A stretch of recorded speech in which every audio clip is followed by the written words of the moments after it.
Olá. Sabe como o governo conserta um simples ventilador numa escola? E para construir uma rodovia inteira, como é que funciona?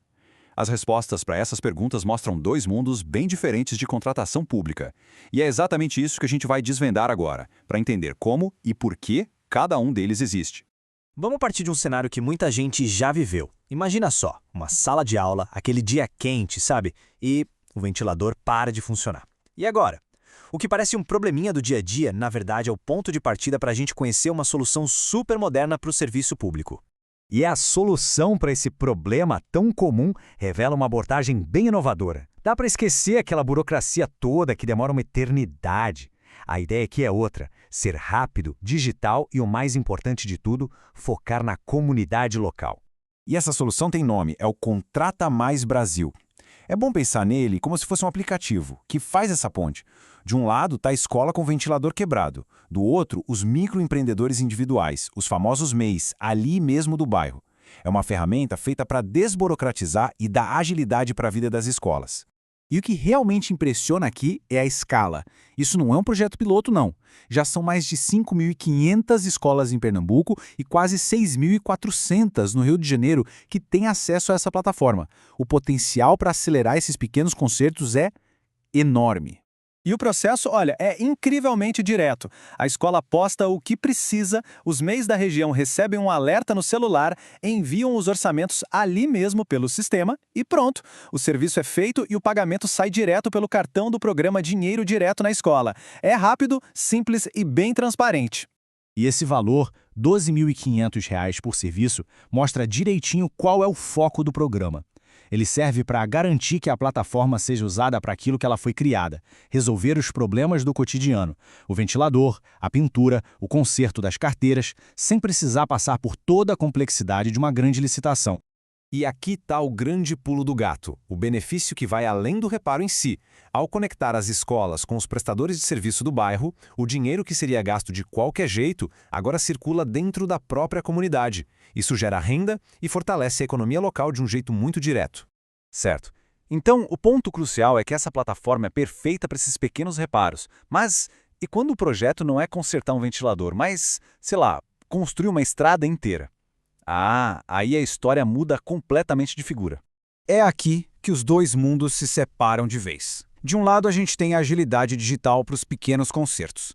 Do outro, a gente entra no território da licitação pública tradicional. E esse é um processo, muito mais complexo, mais formal, cheio de regras rígidas, feito para garantir que projetos de milhões de reais sejam executados do jeito certo, com segurança jurídica e por empresas que têm uma capacidade técnica enorme. E olha como a escala dos valores dispara. Aqui a gente já está falando de mais de 5 milhões de reais. E vale notar a diferença. Esse dinheiro não é para comprar os ônibus, mas para contratar toda a solução logística, do transporte escolar de um município inteiro. Isso envolve gerenciar a rota, manutenção, motorista, segurança. A complexidade do serviço é outra, né? E a escala continua subindo. Agora 5,5 milhões de reais, mas para outra finalidade: pavimentar e construir trechos de rodovias. São investimentos em infraestrutura pesada que impactam diretamente a economia, criando corredores para escoar a produção do agronegócio e para conectar comunidades inteiras. E para a gente ter a dimensão completa, essas licitações de 5 milhões são só pecinhas de um quebra-cabeça muito, mas muito maior. Esse número de agora, 950 milhões de reais, representa um único empréstimo que o estado do Mato Grosso do Sul pegou para financiar um gigantesco programa de infraestrutura. Ou seja, os grandes projetos nascem de grandes planejamentos financeiros como este. E é exatamente disso que se trata. Essas licitações de grande escala, esses programas de centenas de milhões, são as ferramentas que um país ou um estado usa para construir sua infraestrutura essencial, sempre pensando lá na frente, no longo prazo. E para onde vai todo esse dinheiro? A variedade de projetos é bem grande. Vai desde a pavimentação de rodovias, que são vitais para o agronegócio, até a criação de aeródromos para impulsionar o turismo local. Também inclui coisas como obras de drenagem e, como a gente já viu, a garantia do transporte para estudantes.